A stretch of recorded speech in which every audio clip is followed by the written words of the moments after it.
Jadi kehidupan keadilan kita itu bukan untuk mencari keadilan, tapi untuk dagang keadilan. Sebut aja black market of justice, pasar gelap keadilan. Presiden memang tidak boleh intervensi di dalam sistem yudikatif, tapi dia bisa kasih sinyal tentang apa itu keadilan. Tuh ada Tom Lembong, ada Bapak Hasto, yang orang tahu dari awal ini kan cuma untuk memeras politik aja kan.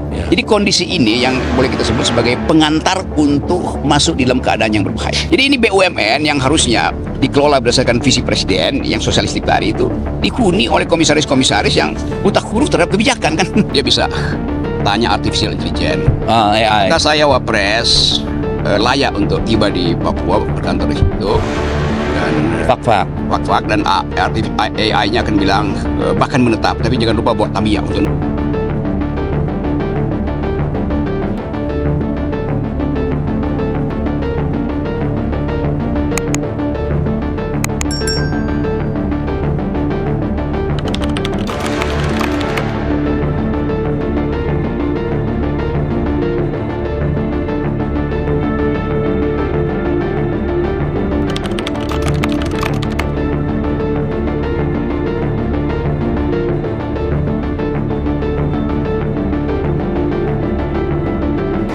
Jumpa lagi di channel DSTV, channel Walk the Talk. Nah, kali ini kita kedatangan tamu yang paling ditunggu-tunggu nih pemirsa DSTV.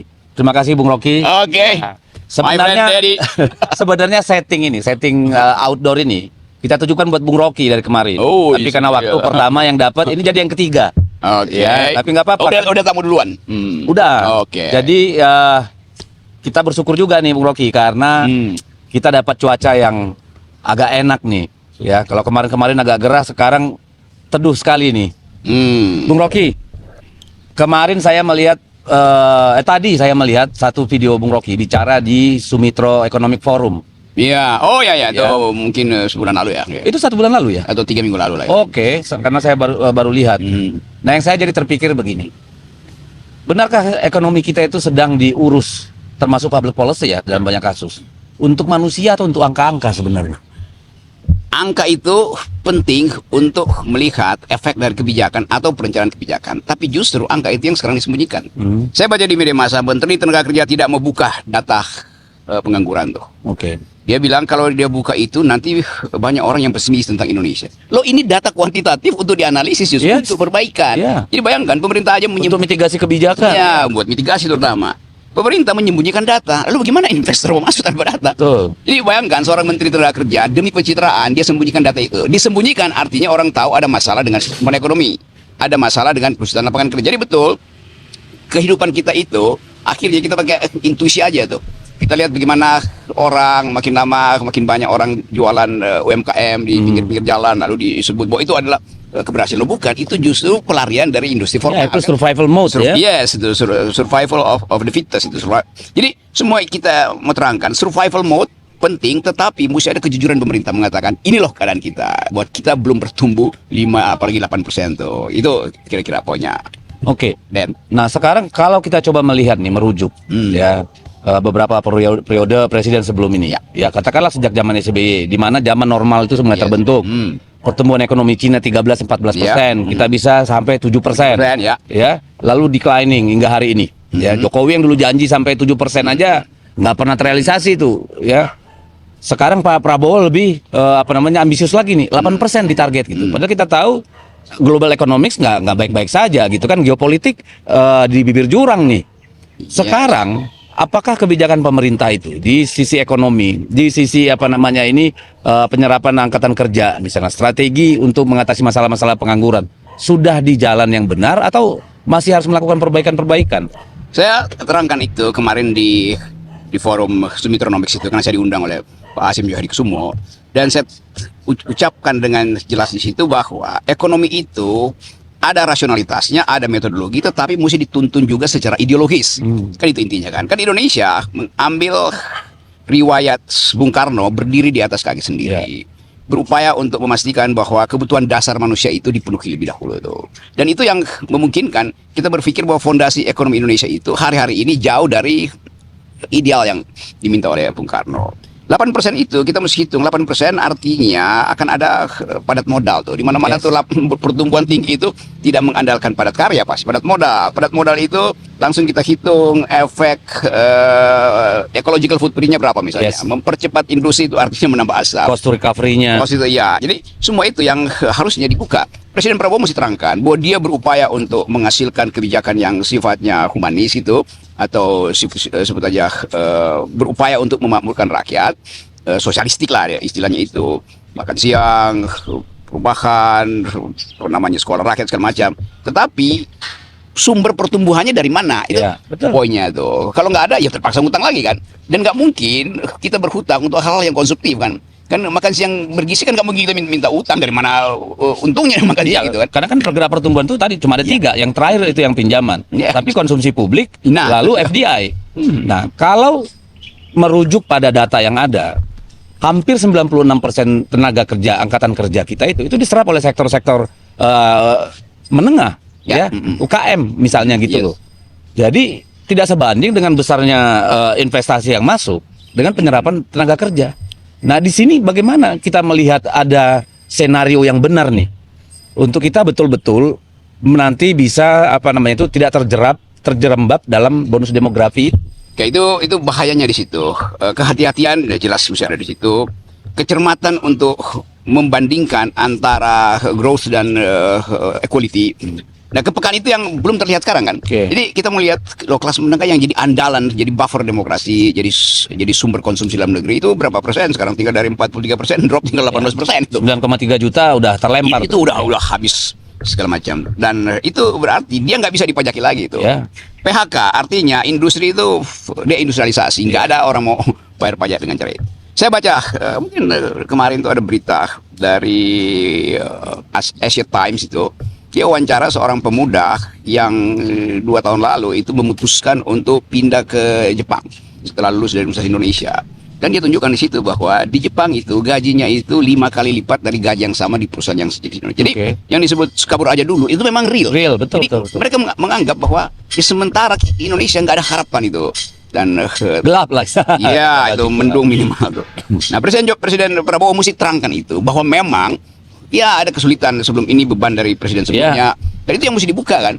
Jadi supaya publik tahu bahwa pembagian kecemasan, pembagian keraguan-raguan juga mesti ada. Dan orang mesti dapat sinyal yang jelas tuh. Kalau memang ada PHK, beritahu ada berapa PHK tuh. Jadi jangan disembunyikan datanya tuh. Termasuk data pertumbuhan ekonomi yang pasti lembaga dunia lebih paham itu. Tetapi masyarakat kan tetap percaya seolah-olah akan bertumbuh 8%. Dan itu sangat mungkin akan batal gagal. Begitu batal, nanti krisis politik berlanjut. Begitu krisis politik berlanjut, lalu dendam muncul lagi. Jadi saya kira mesti ada kematangan seorang negarawan untuk realistis lah, itu dan jujur ya.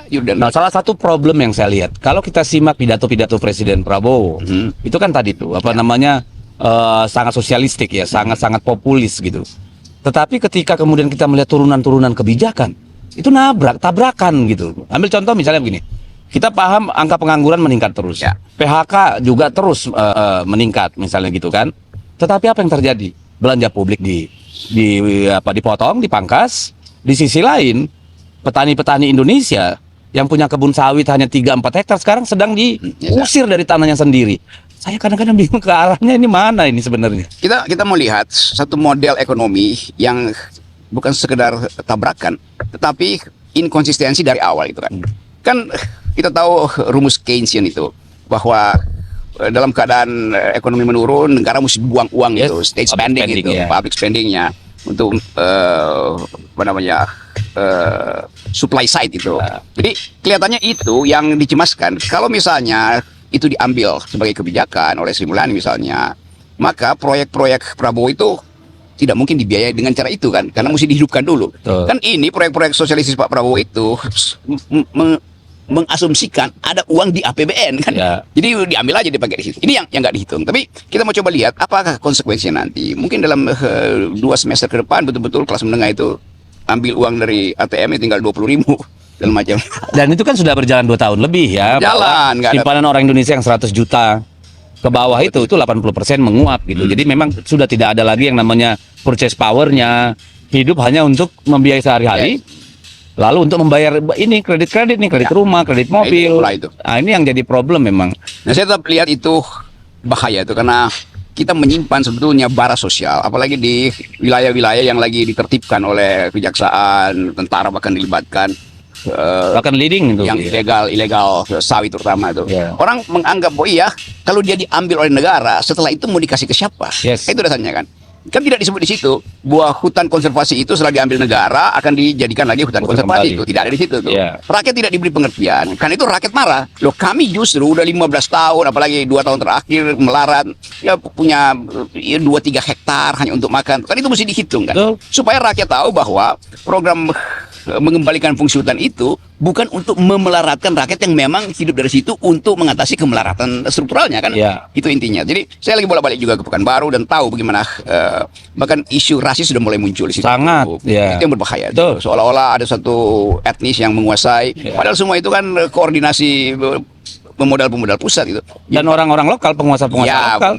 pemodal pusat, penguasa lokal, bahkan penguasa lokal itu seolah jadi bumper Bumper, masyarakat itu tahun-tahun. dikasih sekian, tapi nanti dikumpul. Jadi kemungkinan social unrest ini mulai terjadi. Kemarin di Pekanbaru, 2 minggu lalu saya di situ ada 8.000 orang demonstrasi di situ dan isu-isu ketegangan rasial akhirnya muncul lagi itu. Jadi ini potensi kita harus ucapkan dengan jujur bahwa Indonesia lagi atau bukan Indonesia ya, kabinet lagi duduk di atas bara sosial yang harus diterangkan apa penyebab banyak potensi di pojok-pojok kota itu kriminalitas naik segala macam karena soal ekonomi. Nah, ini yang kita bingung sebenarnya. Pidato-pidato yang menggelegar dari Pak Prabowo. Tapi kita tidak pernah mendengar rancangan teknokratiknya dari para menteri-menterinya gitu kan. Ini ada missing link ini di dalam pengelolaan pemerintahan kita kalau Bung Rocky melihatnya gimana? Saya kira itu poin dasarnya tuh. Jadi satu paradigma ideologi yang sosialistik dia mesti sebut aja di breakdown Betul. oleh menteri-menteri yang juga punya ide yang sama kan. Karena menteri-menteri ini semua teknokratik tanpa ideologi. Yes. Jadi mereka bingung nih bagaimana kebijakan itu diwujudkan. Nah ini sebetulnya penanda bahwa ketika Presiden Prabowo memilih satu paradigma pembangunan, dia tidak memilih orang yang tepat di tempat yang tepat. Kenapa? Karena tukar tambah politik. Ya, giveaway lah banyak. Ya itu. Udah berkeringat kira-kira gitu kan. Ya hasilnya ya begini-begini aja. Demikian juga BUMN tuh. Semua politisi yang seolah-olah menolong Pak Prabowo untuk jadi presiden dikasih jatah komisaris. Nggak ada pengetahuan tentang ideologi kerakyatan. Jadi ini BUMN yang harusnya dikelola berdasarkan visi presiden yang sosialistik tadi itu dihuni oleh komisaris-komisaris yang buta huruf terhadap kebijakan kan. Cuma nambah gaji pemasukan aja. Gaji itu Ya itu emang mengerikan. Jangankan memahami ideologi kerakyatan, mengenai korporasi pun belum tentu paham. Atau sederhana aja bacaan neraca keuangan aja belum tentu tahu tuh. bayangin politisi cita-citanya jadi komisaris bagaimana coba? Lagi musim Kita ya. sewa aja MBA. Betul. Nah, ini yang apa ya? Tadi yang Bung Rocky sampaikan tadi menjadi pertanyaan bagi kita, kalau begini terus gitu ya, ujungnya kemana kita ini? Agak berbahaya saya membayangkan bahwa mungkin 2 bulan ke depan akan ada sebut aja Ketegangan sosial ya. arah sosial itu. Oke. Karena soal-soal yang menyangkut masa lalu tetap dipersoalkan. Soal ijazah Pak Jokowi masih ada di situ. Soal pemakzulan wakil presiden juga idenya makin menggila. Jadi ketegangan ini akan crossfire satu saat dengan kesulitan ekonomi. Iya, iya. Nah, orang akan tanya siapa yang bertanggung jawab?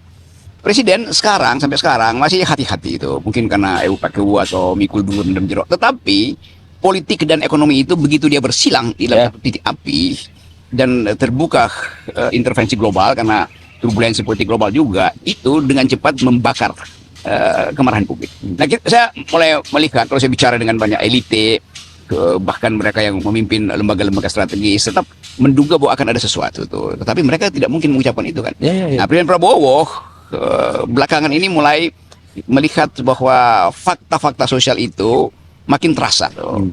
Dan dia mulai terasa makin menekan gitu ya. terasa dia makin merasa depresi karena dia nggak tahu dia masih dengan ide 8%, masih dengan ide social base-nya diperluas. Kita negara yang kuat, Ya, ada. itu retorik tuh. Sementara tagihan pajak nggak masuk secara kuantitatif maupun kualitatif tuh. Peluang investor untuk masuk juga makin lama makin sempit karena melihat sistem hukumnya masih berantakan, segala macam indeks korupsi, indeks stabilitas juga kurang. Jadi semua orang menunggu satu hentakan baru yang bukan sekedar retorik tuh. Nah, hentakan-hentakan yang ada ya kita bisa lihat memang ya seolah-olah ya saya masih mau kejar korupsi kata Pak Prabowo. Iya, kejar aja nggak ada soal kan. Tetapi hak asasi manusia juga mesti diperhatikan kan. Ya. Dalam soal-soal yang lain tuh. Lalu kita mulai melihat bagaimana publik merasa bahwa presiden memang tidak boleh intervensi di dalam sistem yudikatif. Tapi dia dikasih sinyal tentang apa itu keadilan. Tuh ada Tom Lembong, ada Pak Hasto, yang orang tahu dari awal ini kan cuma untuk memeras politik aja kan. Jadi kondisi ini yang boleh kita sebut sebagai pengantar untuk masuk di dalam keadaan yang berbahaya. Pengantar untuk masuk dalam keadaan berbahaya, unless Prabowo melakukan sesuatu, kan begitu ya. Ada satu tindakan radikal yang dia lakukan. Tapi kan dia ragu-ragu untuk bahkan pidato terakhir Pak Prabowo ini saya dikelilingi oleh orang-orang yang memang baik, bermutu segala macam. Iya, tapi indeksnya bilang nggak begitu. Iya, outputnya nggak begitu. Outputnya nggak terasa. Oke, nah ini coba ini yang karena dari kemarin juga menjadi pemikiran saya, dan mungkin saya juga nanti mau angkat di rapat Komisi 2 kalau sempat. Oke, soal tadi itu soal yang sekarang lagi heboh, terutama daerah-daerah tadi soal sawit ya. Kalau soal yang Taman Nasional Tesonilo itu, saya pernah tidur di sana berkali-kali ya. Tapi tahun berapa itu? Tahun 2013-an kalau saya nggak salah. Itu apa itu eventnya apa itu ya?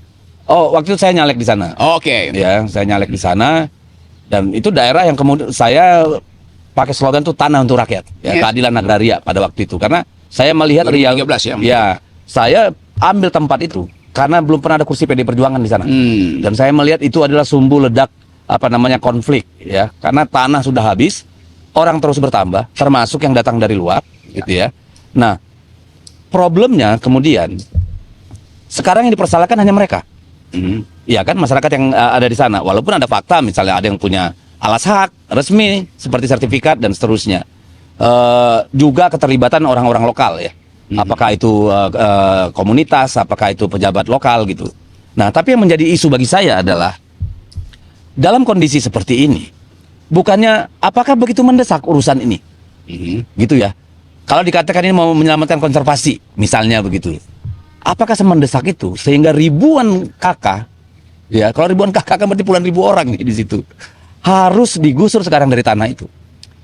Ya, mungkin 2 minggu lalu saya dengan Ustadz Abdul Somad itu bikin semacam kampanye untuk menagih konsistensi dari konservasi. Dikonserv artinya hak dari makhluk yang ada di situ dikembalikan. Hak gajah untuk punya rumah itu. Dan itu di situ ada dua gajah, Domang dan Terry, yang kemudian saya usulkan. Jadi itu simbol kewarganegaraan baru. Lalu Pak Kapolda, Irjen Herremen, oke, saya angkat aja dia sebagai anak. Jadi gajah ini oleh Kapolda dijadikan anak angkat itu untuk memperlihatkan inilah yang disebut konservasi sebetulnya. Lalu ada masalah dengan masyarakat. Masyarakat berhak untuk dapat mitigasi ganti rugi, atau bahkan mungkin ya dia dapat saham lah di situ. Kalau itu diambil alih oleh negara, lalu negara bikin perusahaan, kan mulai kelihatan bahwa semua ini akan dialihkan ke Agrinas. Jadi orang menduga bahwa ya kalau dialihkan ke Agrinas emang dikonservasi sebagai bisnis dong kan.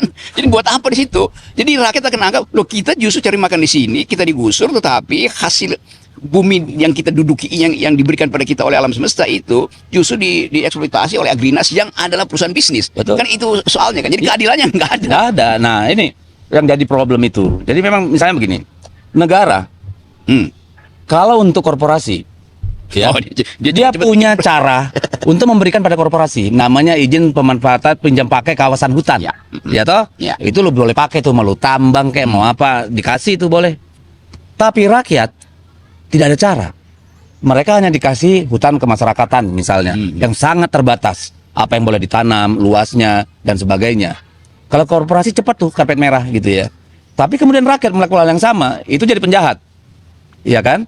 Lalu persoalan yang kedua adalah, saya tidak melihat, yang tadi saya sepakat dengan Bung Rocky, saya tidak melihat bahwa niat mulia ada di belakang ini. Karena apa? Itu ujungnya kok ke Agrinas. Bukan gitu. tidak melihat, mencurigai ada niat tidak mulia. Kita balik ya kalimatnya. Saya sepakat sama Bung Rocky. Jadi mikirnya gini, saya membayangkan gini, katakan untuk kasus Tesonilo. Oke, kan kalau diberikan pada perusahaan, maka pemerintah harus mencari luasan yang sama sebagai pengganti kawasan yang diberikan konsesi. Kenapa tidak boleh berlaku buat rakyat? Itu satu, ya kan? Yang kedua, kalau misalnya yang disita itu punya korporasi, kan lebih enak, bisa dibagi-bagi sama rakyatnya. Nah, dalam hal yang Tesonilo ini tadi itu, kenapa nggak dilakukan hal yang sama? mana lebih mudah, ya, untuk mencari tanah untuk dikonservasi ulang, karena kawasan ini pun tadinya tidak seluruhnya hutan, Ya. tapi kemudian tiba-tiba Jakarta masukin dalam hutan, dan itu terjadi di Kalimantan dan di banyak tempat gitu loh. Ini saya berpikir kenapa nggak ya pemerintah ini misalnya gitu ya. Saya sepakat tuh kalau untuk korporasi, silakan itu cepat gitu ya, cepat. Kalau perlu didenda dong, iya kan? Nah, ini kemudian dibagi sama masyarakat. Masyarakat itu masyarakat mana? Pertama tentu karyawan, oke. Yang kedua masyarakat setempat yang membutuhkan, tapi tidak jadi hak milik. Mereka yang diberikan ini dikasih kesempatan mengelola katakanlah untuk satu siklus 25 tahun. Kalau dia sawit misalnya gitu ya. Atau masyarakat yang sudah katakanlah tadi sudah dianggap merambah hutan, ini dikelola dengan cara lain. Misalnya untuk setiap luasan 10 hektar harus ada 3 hektar di dalamnya berupa pohon-pohon yang tidak monokultur. Iya kan? Sehingga bisa burung dan yang lagi itu bisa gitu loh. Nah, kenapa ini nggak dilakukan misalnya? Saya menjadi tanda tanya, sehingga ini berarti ada masalah gitu. Saya menduga secara akademis ada desain untuk secara cepat mengambil hasil akumulasi itu, mengkonsolidasi. Dan itu yang berbahaya tuh. Kita ya dugaan ini makin lama makin terlihat. Kan publik juga mengintai ini Agrinas di belakangnya ada apa sebetulnya tuh. Kalau dia BUMN, lalu dia kerjasama dengan korporasi, akhirnya setelah dirampas negara dibalikin lagi ke korporasi yang sama karena efisiensi justru manajemen tuh. Ya kayak Duta Palma yang 200 ribu hektar kan. Akhirnya, sekarang isunya bergeser pada kecurigaan. Nah bahayanya kalau isu itu bergeser pada kecurigaan dan memang saya ikut membaca itu kepres ya itu statusnya itu tidak ada istilah dikembalikan secara dalam bentuk konservasi kan. Jadi tetap tidak ada dari awal niat untuk mengkonservasi. Nah, dugaan-dugaan konsolidasi jadinya kan. Jadi poin dasarnya ini akan jadi lahan bisnis baru. Jadi negara menggusur rakyat yang butuh makan untuk bisnis yang menghasilkan uang bagi negara karena proyek-proyek tadi itu, proyek-proyek besar tadi itu. Jadi sebetulnya kalau kita lihat sumber akumulasi dari kegiatan Pak Prabowo ini, yaitu yang soal sosialistik, juga sebenarnya kapitalistik dan kapitalistik yang kasar itu. Betul. Ya. Jadi di banyak tidak ada keutuhan ideologi antara proyek sosial dan sumber pembiayaan proyek sosial itu loh, masalahnya. Ya itu tadi dikira kantong ajaib Doraemon kan, ini anggaran kan, anytime you want gitu kan. Makanya kan dipertanyakan di DPR tuh di komisi di Banggar ya. Kenapa kita potong anggaran gitu kan? Potong pengeluaran, tapi pada saat yang sama utang nambah gitu kan. Logikanya nggak ketemu kan. Jadi makanya saya berpikir dari awal pertanyaan pertama saya tadi, sebenarnya negara sedang mengurus orang atau angka-angka nih. Artinya ketika dia menyusun kebijakan, bahkan anggaran, nggak kebayang tuh wajah-wajah manusianya sama sekali, enggak gitu loh maksud saya. Nah problem ketika Presiden Prabowo merekrut kabinetnya tuh. Dan kabinet itu tidak di-brief dari awal kan. Loh kan ada retreat sampai 2 kali. Ya itu retreat untuk mendisiplinkan tubuh aja, bukan untuk mendisiplinkan otak gitu kan. Sebetulnya karena di brief macam-macam. Saya ikut nonton beberapa potongan di situ. Kelihatannya waktu retreat di brief itu ya orang cuma sekedar menterinya nggak ada pertanyaan kritis. Kan mesti pertanyaan kritis. Waktu Pak Prabowo ngomong mesti ada yang angkat tangan nih. Konsekuensi dari paradigma sosialistik itu apa pada rakyat tuh? Kan mesti ada begitu kan. Tetapi karena ini kabinet yang ya tukar tambahnya terlalu lunak, maka pertanyaan yang oposisional tuh nggak ada. Nah sekarang terjadi tuh. Kebijakan tidak bisa diturunkan dalam secara teknokratik karena kapasitas dari menteri-menterinya. Gampang betul begituan. Nah, kalau begitu, kan ada pada satu titik nanti tentu Pak Prabowo mau tidak mau mengambil keputusan yang drastis lah kira-kira begitu. Apakah itu akan dimulai dengan reshuffle kabinet menurut Bung Rocky? Bukan menurut saya, keinginan saya begitu. Begitu kan? Tapi tondo-tondonya dari pergaulan dengan elit Gerindra atau pemerintah terasa bahwa kapasitas Pak Prabowo untuk lakukan radical break, nah kita pakai istilah itu aja, itu dia masih terengah-engah untuk tiba di situ tuh. Jadi kita mulai menduga ada apa sebetulnya. Misalnya soal Tesonilo tuh, hutannya tinggal 60% 10 tahun lalu, sekarang tinggal 13%. Jadi selama Pak Jokowi itu dikasih semua kan. Dan itu mesti Pak Jokowi, Pak Prabowo kan mesti perlihatkan kepada rakyat kan, demi keadilan. Dan investor juga menunggu langkah Pak Prabowo terhadap inefisiensi dan incapacity dari kabinetnya mau diselesaikan dengan cara apa. Jadi kelihatannya ini soal leadership aja kan. Iya betul. Jadi ya Pak Prabowo mungkin dia masih berupaya untuk lihat imbangan apakah dia akan bermain di tingkat nasional, beresin itu, temenin semua menterinya, atau dia mau beredar di tingkat internasional. Karena sekarang kan dia lagi ke Brasil. berupaya untuk jadi pemimpin Global South itu. Tetapi Indonesia sendiri Itu langsung dihadiahkan 32% itu kita tuh. ya 30% dan ya segitu aja. Kalau ini mungkin mau ditambah lagi nih. Ya, tambah. Ditambahin 10% Di atas lagi. ya. 22% kan. Nah ini sebetulnya yang lain kalau wakil presidennya berguna, bukan berguna, sorry, berkapasitas kan, bisa membantu. Kan presiden akhirnya jengkel juga. Kapasitas sih ada ya segitu doang maksudnya. Ya maksudnya dia harus punya keahlian selain motong-motong tebu pakai sabit yang patah juga tuh karena salah motongnya kan. Jadi itu mungkin yang membuat diam-diam Prabowo merasa ini wakil presiden gue emang nggak bisa apa-apa, maka disuruh ke Papua aja tuh makin nggak bisa apa-apa. Itu menarik tuh. Itu yang ngomong Menko ya, Pak Yusril ya, Iya. bahwa wakil presiden akan diminta mengurus Papua kan? Padahal Prabowo belum bicara tuh. Belum ya? Baru Yusril yang ngomong kan. Oh, ya menurut Bung Rocky gimana? Tepat nggak itu usulan Pak Yusril itu? Itu lebih dari tepat itu. Alasannya? Ya karena hanya diperlukan keahlian untuk memegang parang untuk membersihkan Papua. Tapi kalau kita lihat secara strategis kan, Prabowo pasti pusing. Ini dari perspektif Prabowo kan. Idenya mungkin, iya wakil presiden tugas khususnya apa kan? Kan dia mesti ada tugas yang betul-betul unik pada dia tuh. Nah, ini jebakan Batman atau apa, kita mau duga itu. Tapi ya lebih bagus sebetulnya Pak Gibran itu ya berkantor aja di situ kan. Ya. Supaya betul-betul Papua itu diurus oleh negara di situ. Betul. tuh. Dan sambil lalu. Ya, soal sukses nggak sukses urusan lain kan, tapi Betul. negara mesti ada di situ kan. Ya. Jadi tapi mungkin Pak Gibran merasa ya bukankah saya harusnya tinggal di IKN, lebih enak di Papua gitu kan, sorotan internasional banyak. Iyalah. Jadi di situ juga Pak Gibran akan belajar tentang politik dunia, tentang Yes. hak asasi Itu manusia. geopolitik betul kan? Betul. Ada Australia, Pasifik, segala macam di sana tarik menarik. Environmental problem Yes. macam dari situ. Nah kalau Pak Gibran mau magang dari sekarang ya magang di Papua dan jangan pulang-pulang tuh sampai 2029 itu. Ya, dan saya melihat ada banyak alasan juga Bung Rocky, saya pribadi. Ya. Pertama dari nama aja Ibu Iriana itu sudah menunjukkan kecintaan Wah, terhadap Papua kan? mantap. Ya toh? Ya. Dari alasan historis keluarga lah, ya. Itu ada ininya. Dan itulah kan yang mendorong Pak Jokowi kemudian itu ya. Papua menjadi tempat yang paling sering dikunjungin. Ya, bahkan mungkin dari Istana Negara. Kan di Bogor kan? Dibanding ke Istana Negara sama ke Papua kali ini bisa sama ini atau enggak jauh beda. Artinya ada kecintaan dan perhatian yang luar biasa terhadap Papua selama Pak Jokowi. Itu dua alasan tuh. Ketiga, ada proyek strategis nasional yang sangat vital. 3 juta hektar food estate. Ini kan harus dipastikan keberhasilannya kan.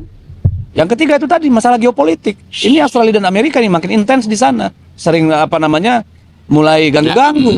Kan gitu. Yang kelima, eskalasi dari upaya-upaya diplomasi internasional untuk urusan Papua. Ini sedang mulai menemukan momentumnya ini.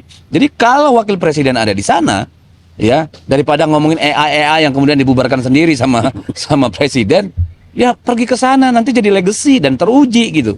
Ya dan ada juga yang mirip kan. Di Papua kan ada kota namanya Fukufafa itu. Sorry, Fak. Itu kampungnya Bahlil. Nah ya, kalau dia di sana tinggalnya kan bisa berhasil kayak Bahlil dari orang biasa sampai jadi menteri dan orang paling dekat presiden. Nah ini presiden melihat geopolitik tuh. Jadi mungkin udah nggak ada orang yang mampu baca geopolitik dikasih ke Pak Gibran. Kan kita lihat data-data intelijen banyak senjata antar benua Australia itu yang mengarah ke Indonesia itu kan. Jadi tetap akan ada eskalasi karena global politik. Jadi Pak Gibran itu akan punya bab baru di dalam biografi dia itu tentang kedaulatan nasional, tentang kemampuan untuk membayangkan potensi konflik di Papua karena di Darwin ada navalnya pelabuhan yang diizinkan oleh pemerintah Australia, parkir di situ kapal selam Amerika. Jadi semua nyuri-nyuri data itu. Ya. Jadi bagus juga kalau Pak Gibran ada di situ. Ya. Dan tambah satu lagi 6. Dia dulu kuliah di Australia. Oh betul. Artinya kan punya network. Ya kan orang-orang Papua yang progresif itu kan tinggal di Darwin, tinggal di Melbourne, tinggal di Canberra, kan gitu-gitu tuh di Perth. Jadi kelihatannya memang Pak Presiden menghitung semua. Betul. Jadi nggak main-main nih kayaknya. Iya, relevansi dari Gibran ada di situ. Sepakat. Apalagi dulu negara menginvestasikan ratusan triliun di sana untuk bangun jalan, bangun ini itu ya, kawasan industri. Jadi kalau sampai ada yang nolak Pak Gibran berkantor di Papua, saya kira malah aneh. Ya mestinya itu jadiin IKN kedua aja kan. Benar, betul. Karena Kalau IKN pertama itu untuk RI1, IKN kedua untuk RI2. RI2, Gitu. betul, Jadi lengkap dia ya. Lengkap itu. Berkantor di mana? Di Fak-Fak ya. Fakta. Serius. Serius ini urusan. Saya ditanya wartawan kemarin loh, saya bilang ini kesempatan. Kalau makanya saya bilang jangan sebentar, lama-lama. Kenapa? Kalau pulang balik Jakarta, Papua 2 hari pulang, ke sana aja udah 9 jam sama dengan ke Jepang. Ngapain gitu ya? Ya bawa semua peralatan Yes. Pak Wapres itu, termasuk mainan-mainan beliau itu supaya dia betah di Ya kalau kantor baru itu. nggak betah tinggal ke Raja Ampat. Mhm. Kan gitu. Iya kan, anak raja ya ke Raja Ampat aja, Raja 5 itu. Puyeng dah. Aduh. Ya, Nah. tapi saya sih serius. Benar, saya mendukung tuh. mendorong itu. Jadi semua hal yang dipikirkan oleh presiden harus kita dukung. Yes. Jadi yang utama yaitu tuh pastikan bahwa akan ada penyelesaian di Papua, penyelesaian basisnya hak asasi manusia, penyelesaian yang memungkinkan kita menghitung kondisi Papua di dalam realignment global politics itu kan. Dan itu betul-betul memerlukan seseorang di dalam kapasitas kenegaraan tertinggi. Nggak mungkin Ya. presiden kan? Ya wakil Ya, presiden mungkin, yang iya. paling tinggi. Masa menteri pertahanan ada di situ ya? Itu wakil presiden lah. Ya karena aneh kan, karena saya melihat memang kan Gibran sendiri sudah ngeluh nih. Dia bagi skincare dikritik publik. Dia ngomong AI diejek publik. Iya kan? Dia kunjung sana kunjung sini juga sama. Publik mau bagi-bagi brain care dia nggak mau. Padahal itu yang dia butuh. Itu yang dia butuh. Nah, dulu saya pernah tawarkan supaya di IKN. Untuk apa? Supaya karena gini, untuk pemeliharaan gedung-gedung yang udah dibangun aja itu 1,6 T. Iya kan? Padahal nggak dimanfaatkan. Nah, kalau Wapres berkantor di sana bersama Menteri Kehutanan, Menteri Pertanian. Desa, Menteri Ya, Pertanian. itu semuanya buat nanam tebu sama singkong kan tuh. Nah, tapi kayaknya nggak disambut nih. Saya nggak tahu kalau Pak Prabowo perintahkan udah lu kantor dulu di Papua apa mau apa enggak. Jangan-jangan balik ke Solo nanti dia. Ya, ya mungkin Pak Wapres sekarang dikumpulkan follow pendukungnya itu untuk Menolak gagasan itu. enggak, untuk minta lembaga survei mensurvei apakah dia boleh ke Papua apa. Kan semua mesti tunggu survei dulu dong. No, just be fair. Pak Jokowi itu sangat dicintai orang Papua. Sangat Ya, dicintai. karena begitu besar proyek infrastruktur yang dibangun di sana. Ya, walaupun kemudian kan yang nikmatin ini pengusaha tambang, pengusaha sawit, emas, gitu-gitu ya. Jadi lengkap sebenarnya alasan untuk ke sana itu, gitu. Tapi kalau dia pergi ke sana, Bung Rocky, apakah dia sendiri? Ya, karena kan kalau nggak ada perangkat juga dia kan nggak bisa. Enggak, itu gampang tuh. Dia bisa tanya artificial intelligence. AI. Kata saya Wapres layak untuk tiba di Papua berkantor di situ dan Fak-fak. Fak-Fak dan AI-nya akan bilang bahkan menetap, tapi jangan lupa buat Tamiya untuk nemenin. Udah, jadi. Ya kan politik itu nggak pusing yang serius-serius. Iya. Kita ada di taman. Kan. Gua jadi kasih saras nih ya. Udah, tak benar. Tadi Itulah. Gimana? Jadi pembicaraan di taman ya mesti jangan stres. Iya, jangan. Oksigen banyak di sini. Gitu. Nah, tadi kan Bung Rocky nyinggung nih. Tom Lembong Ya. dapat 7 tahun. Mas Hasto dapat 7 tahun. Proses di dalam substansi hukum dan segala macam, apa namanya, dukungan alat bukti, dukungan saksi fakta, saksi segala macam, bahkan saksi ahli tidak nyambung sama tuntutan yang diberikan oleh JPU-nya, gitu ya. Tapi yang menjadi apa namanya analisa orang, kenapa dua-dua sama-sama angka 7? Ada apa dengan angka 7? Kalau Bung Rocky ini ngelihatnya secara numerologi atau secara sosiologi atau filosofi, apa sih yang ada terjadi ini? Ya kalau angka 8 berarti hukuman dari Prabowo dong. Jadi kalau angka 7? 08, angka 7 itu penanda bahwa kekuasaan itu setuju untuk menghukum orang yang tidak bersalah itu. Oke. Setuju. Bukan kekuasaan yang punya kuasa kali ya. Yes, itu. Jadi kita lihat bahwa tetap dikondisikan supaya diperlihatkan bahwa kekuasaan yang walaupun sudah punah masih punya kaki tangannya tuh. Tetapi juga lupa bahwa dua tokoh ini itu orang-orang bersih tuh. Dan itu yang akan jadi pemimpin moral. Ya. Ketika ada tadi kita bicara di awal krisis sosial tuh. Jadi bisa kalau Pak Hasto misalnya dibui, Tom Lembong dibui, 2 bulan ke depan ada social unrest, dua-duanya keluar tuh untuk memimpin rakyat. Iya. Karena tetap orang Indonesia itu tahu bahwa batin kita apa, sesuatu yang udah selesai, jump to conclusion semua agak pidana itu kan, tanpa ada legal reasoning, tiba-tiba 7 tahun tuh. Jadi ini kebijakan. John Tom Lembong bikin kebijakan. Pak Hasto dibuktikan dari sidang pertama Harun Masiku itu tidak ada di situ satupun pidana kan harus ada bukti material kan. Bukan kata ini kami sadap di sini. Iya, tetapi konstruksi hukumnya tidak bisa dia ditemukan di situ kan. Jadi ini yang kita sebut baik alat bukti maupun saksi nggak ketemu barang ini. Jadi kehidupan keadilan kita itu bukan untuk mencari keadilan, tapi untuk dagang keadilan. Sebut aja black market of justice, pasar gelap keadilan. Atau blackmail. Blackmailing. Iya, di blackmail dulu. Kayaknya ilmu bapak itu kan itu emang blackmailing kan. Ya, pakai black magic lagi dia. Nah, ini kan kemudian orang gini. Apakah mereka-mereka yang sedang melakukan akrobat kekuasaan ini ya secara eksesif ini merasa bahwa kekuasaan itu tidak akan pernah berakhir ya? Atau nggak takut karma gitu, Bung Rocky? Orang yang ini nggak logis nih ya. Takut karma ya. Orang yang ketagihan itu dia ingin sampai puncak loh. Kan dasarnya begitu. Addicted artinya harus tiba pada keadaan trans maksimal tuh. Jadi terlihat kehausan kekuasaan ini belum mereka capai atau belum dia capai kalau satu orang aja di masa lalu. Jadi dia ingin ulang gitu. Jadi ini semacam bukan sekedar sisa-sisa akumulasi dari keinginan untuk show off tentang kekuasaan. Itu yang terjadi. Show off atau mungkin juga bagian dari proteksi kan? Iya, tapi dia sekaligus kan dia mesti show off dulu, baru dia bilang saya masih memegang kekuasaan, baru aja tukar tambah aja gitu. Tapi rakyat mengerti bahwa ya ini black market of injustice kan. Jadi ketidakadilan itu ada di benak orang Indonesia, itu tetap punya sentimen bagus tentang rasa keadilan. Dan dia menganggap bahwa ya yang ada di pengadilan kan buatan semua itu. Memang banyak orang Indonesia kan muka-muka rembo tapi hati-hati rinto semua kan. Oke. Nah, soal karma tadi nih. Nah, kan kemudian kan orang menilai apa yang terjadi pada Jokowi hari-hari ini misalnya itu kan bagian dari punishment nih ya dari atas sana. Apa yang terjadi pada Gibran hari-hari ini itu mungkin bagian dari itu. Apa yang terjadi dengan menantunya di Medan sana juga hal yang sama. Nggak ada soal karma di situ. Yang ada adalah energi arogansi dan energi moral itu dua hal yang harus seimbang tuh. Jadi disebut karma karena kita lihat dari segi kultur. Ya. Menjelaskannya susah kalau ini ya. Atau kita anggap apakah ini sunatullah, ya apalagi itu bukan sunatullah. Jadi kan jumlah keadilan dan jumlah arogansi itu sama supaya ada hukum keseimbangan. Jadi ini adalah balancing yang dibuat oleh sistem politik kita yang dibasiskan pada keterangan-keterangan publik.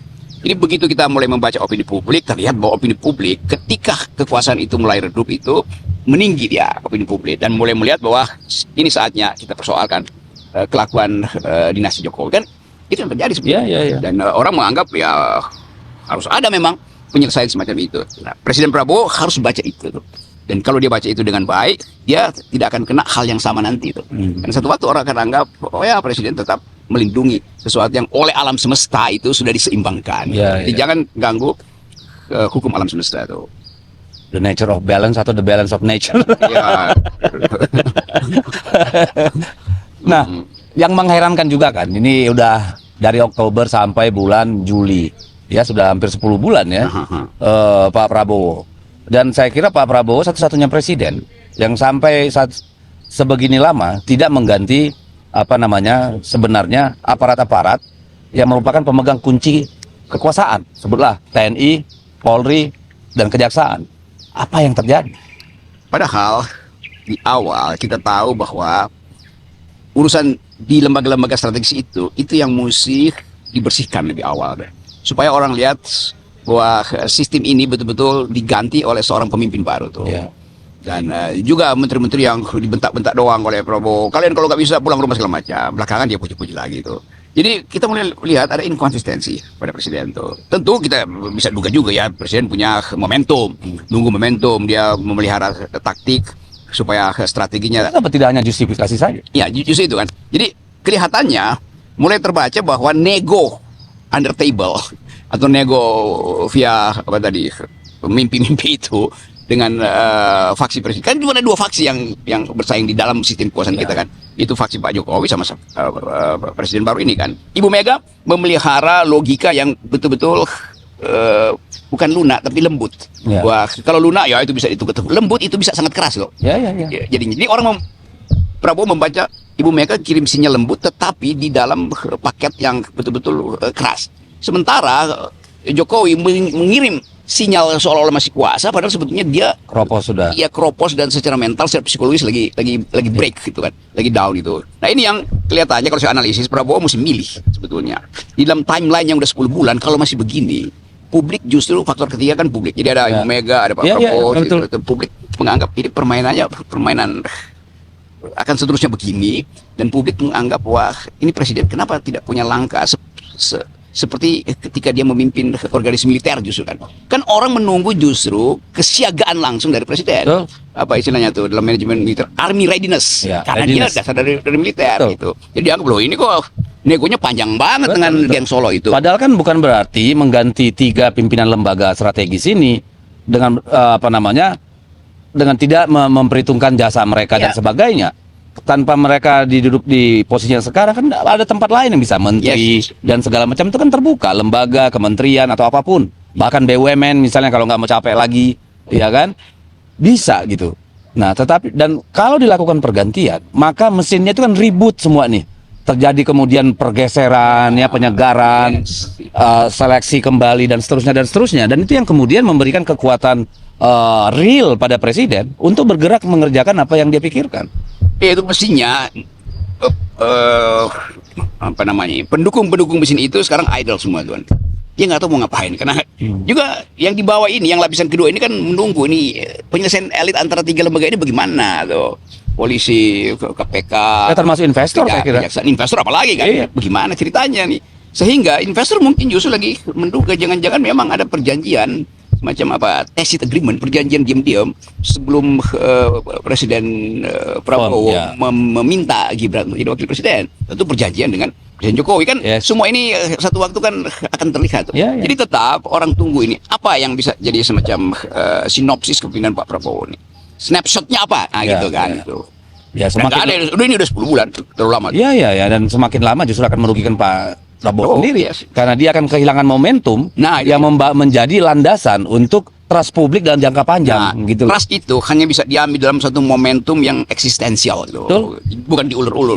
Ini publik akan berkumpul kembali untuk memberi legitimasi. Nah sekarang kelihatannya udah kalau begitu ini tukar tambah panjang dong nih, yang ini nggak diganti, yang ini dipertahankan, bahkan beberapa menteri yang atau pejabat istana yang udah ngaco masih dianggap ya mereka bekerja baik kok buat saya tuh. Ya, hasilnya apa? Hasilnya ada keresahan publik yang berlanjut. Betul itu yang akan terakumulasi dan tadi mudah-mudahan bukan social unrest gitu ya. Tetapi justru pemerintah yang kemudian untuk melakukan apa nih? Kalau istilahnya nih. Mobil yang mogok ini didorong lagi untuk menyala dengan cepat kan. Kalau sekarang cenderung kan kita melihat ya ada aja gitu. Kayak bisnis as usual aja, nggak ada apa-apa. Melemah sebetulnya. Dugaan pun saya kira melemah tuh karena semangat awal itu menyala-nyala, tiba-tiba karburatornya bermasalah. Karburator menyala-nyala, makanya mesti ada suara knalpot itu kan gedebuk gitu ya. Aduh, Kalau bensinnya kecampur tetesan hujan. Jadi kita harus menunggu juga nih anak-anak mahasiswa nanti habis liburan semester. Nah itu saya hitung anak mahasiswa ini akan turun ke jalan karena seniornya akan berceramah pertama soal Fufu-Fafa, berceramah kedua soal ijazah palsu. Kan itu kan isu yang ada di kepala tuh. Di dalam, nah anak-anak SMA ini juga akan ngikutin TikTok segala macam. Begitu di mahasiswa dia nunggu nih apa yang bisa bikin dia bangga sebagai mahasiswa. Walaupun kita tahu data terakhir Indonesia itu nomor 2 sebagai perguruan tinggi, sistem perguruan tinggi kita paling buruk termasuk memalsukan paper, plagiarisme segala macam itu di jurnal internasional. Nomor 1 Kazakhstan, kita nomor 2 terburuk. Nah itu menunjukkan lagi bahwa bahkan ijazah presiden dipertanyakan, maka dibenarkan oleh sistem internasional. Ini baru saya baca-baca indeks terakhir bahwa Indonesia perguruan tinggi terburuk kedua di dunia adalah Indonesia. Yang pertama Kazakhstan. Jadi sebenarnya sudah sangat penting ya buat Pak Prabowo. Sangat mendesak untuk lakukan radical break. Untuk dapat tadi momentum. Iya. Masa dorong-dorong terus mobilnya. Tadi Bung Rocky bilang nanti mereka masuk kuliah, nih senior-seniornya akan katakanlah memberikan pencerahan atau apa gitu. Tapi saya melihat nih potensi nih bahwa ketika mereka libur, ini mereka yang kuliah dan segala macam, yang kembali ke rumah dan seterusnya, itu akan menghadapi realita pahit di rumah. Duit di kantong orang tua sudah katakanlah sangat-sangat menipis. Nah ini kan juga bisa menjadi pendorong buat mereka kemudian untuk keluar memperjuangkan kehidupan mereka. Iya itu, ini tanggal mungkin 2 hari ke depan itu ada retreat gerakan mahasiswa 98 di Jogja. Oh, Dan bisa digabung tuh sama retreat Sekda se-Indonesia itu. Nah, saya diundang di situ dan terasa ini gejalanya ini begitu banyak mahasiswa yang mengundang saya untuk bicara hal tentang kepemimpinan Prabowo tuh. Ah. Jadi padahal mereka belum masuk kuliah loh, Iya, iya, iya. baru bulan depan kan. Jadi artinya di dalam WA grup mereka itu paling sering saling kirim problem yang kita bicarakan tadi. Iya, iya. Jadi saya percaya bahwa mereka updated tentang keadaan. Ya, pasti. Begitu mulai masuk mahasiswa baru yang mahasiswa 2 tahun lalu yang tahu tentang Fufafa, mulai ceramah ini mahasiswa barunya ini kan. Kalian tahu apa tuh Fufafa tuh? Karena mereka ingin wariskan ini kan tradisi mahasiswa yang baru itu akan dicuci otak dulu tuh. Tapi kelihatannya ini akan tadi berimpit dengan kemarahan, bukan sekedar cuci otak tapi marah karena ya, Realita. pulsa udah nggak Ya. punya. Ya. Mau bawa pacar makan nonton. Iya, uang kosnya makin tinggi. Yang tadinya ada AC sekarang tinggal pakai kipas angin. Jadi kemarahan mahasiswa ini akan di backup oleh pengetahuan mereka tentang keadaan Indonesia melalui kajian akademis. Jadi bukan saya yakin, saya tahu itu keadaan itu masih akan balik lagi tuh. Dan dia akan kesulitan besar tuh. Bayangkan misalnya kalau Fufufafa mulai diproses nih, kan kelihatannya harus diproses tuh. Diproses misalnya mulai minggu depan diproses dan itu kalau diproses kan sebenarnya menguntungkan juga buat Gibran ya, karena akhirnya kan bisa Ya. diperdebatkan secara terbuka. Ya, jadi mesti diproses terbuka itu. Dan demo pasti akan jalan tuh. Jadi kelihatannya mahasiswa bersiap-siap untuk demo di DPR untuk minta percepatan proses pemeriksaan pemakzulan ini kan. Karena bagi mereka ya kalau Gibran masih di situ, lalu dia ini anak mahasiswa ini di 2009 itu mau milih siapa? Ya. Kan isu-isu begituan kan masuk tuh. Ya Gibran pamer tentang skincare, pamer motong-motong tebu, pamer main apa namanya tuh, aura apa istilahnya itu, Aura farming. aura farming itu. Nah, dia bukan sekedar farming tebu, jadi farming aura juga, padahal auranya tidak cukup. Harusnya dia farming aura yang pakai kasih gitu, yang pakai. Kalau itu problem yang bisa menimbulkan kehebohan lokal. Kehebohan lokal dan interlokal. Iya, jadi ya saya kebayang ya kalau memang sesungguhnya apa yang dikatakan oleh data dan angka bahwa situasi ekonomi dan ekonomi keluarga, ekonomi real itu Ya, memang itu saling bertaut, tentunya akan mendorong mahasiswa untuk kemudian bersuara. Itu udah jadi hukum sejarah. itu. Sejarah. Nah, tapi kan Terlihat. itu juga bisa menjadi obstacle juga untuk satu gerakan, karena apa? Mhm. Akan mudah juga mereka dijinakkan dengan uang-uang dalam jumlah besar, dipreteli gitu ya, dipangkas, dibuat lemah. Ya itu. Ini kan lagi jadi model nih saya lihat. Itu model kita tahu lah OKP ini kan ya nunggu amplop dari Kapolres misalnya. Itu gitu. Tapi kita mau lihat bagaimana wajah kepolisian itu juga disorot habis-habisan sekarang. Iya, Dan itu juga mungkin setoran oligarki lokal juga udah mulai menipis gitu segala macam. Dari pemilu sampai sekarang nggak selesai-selesai. Iya, Ya. jadi tetap saya membaca bahwa kondisi akan memanggil mahasiswa ini untuk kembali ke jalan. Manggil mahasiswa. Kalau hanya mahasiswa yang terpanggil, saya kira masih. Kalau presiden mau mendengar, ya itu akan. Apalagi kalau presiden melihat fakta-fakta itu dan dia tahu bahwa legitimasi dia itu sekarang lagi sangat tipis. Jadi dan terus tergerus. terus masyarakat sipil ada di belakang Presiden Prabowo nanti kalau Prabowo bikin tindakan radikal dan mahasiswa jadi semacam sinyal moral di situ kan.